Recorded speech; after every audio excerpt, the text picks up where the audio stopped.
రెడ్డి విచారణ ఎదుర్కోవాల్సి ఉంటుంది, లేదా ఉమ్, ఈడీకి పంపించడమా జరుగుతుంది. అది అసలు విషయం. ఉమ్. కానీ పార్టీకి సంబంధించిన అంశాలు కూడా అంటే ఆయన ఈయన ఒక అతిపెద్ద క్రిమినల్ అని నేను ముందు ఊహించలేదు రాజ్ రెడ్డి. అంటే 2017లోనో 18లో ఆ టైంలో వచ్చారు ఈయన వైసీపీలోకి. జగన్ చెప్పారు, ఆయన ఫస్ట్ ఎన్ఆర్ఐ విభాగానికి వేశాను, తర్వాత ఈయన ఇలా సోషల్ మీడియా విభాగానికి వేసాను. అంటే పార్టీని ఒంటి చేతి మీద నేనే నడిపాను అంటూ కూడా ఒక మాట మాట్లాడారు విజయసాయి రెడ్డి గారు. అంటే ఆయన ఆవేదన ఇంకా ఉందా పార్టీకి సంబంధించి? బయటకు వచ్చేసినా సరే పార్టీ చుట్టూ తిరుగుతుంది ఆయన మనసు. పార్టీ జగన్మోహన్ రెడ్డి తనకి ద్రోహం చేశాడనే ఫీలింగ్ తనకి చాలా బలంగా ఉంది.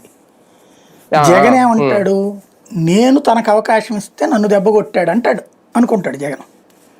విజయసాయి రెడ్డి ఏమనుకుంటాడు, విజయసాయి రెడ్డి ఆలోచన ఎట్లా ఉంది, నేను వాస్తవంగా అసలు పార్టీ పెట్టక ముందు జగన్ ఇవాళ కోటీశ్వరుడు అయ్యాడంటే, అపర కోటీశ్వరుడు అయ్యాడంటే నా వల్ల, నేను చెప్పిన సలహాల వల్లనే కదా, పెట్టుబడులు ఈ విషయాల వల్లనే కదా జగన్ కోటీశ్వరుడు అయింది. అంటే జగన్ ఇవాళ విజయమ్మ గొడవ పడ్డా, వీళ్ళందరూ గొడవ చేసిన 1,00,000 కోట్లకు అధిపతి అయ్యాడని వీళ్ళందరూ చెప్పిన, ఏదేమైనా సరే అధికారికంగానే దేశంలో నెంబర్ 1 కోటీశ్వరుడు అధికారిక లెక్కల ప్రకారం చంద్రబాబు నాయుడు ఆంధ్రాలో, నెంబర్ 2 జగన్ రాజకీయ పరంగా చూసి.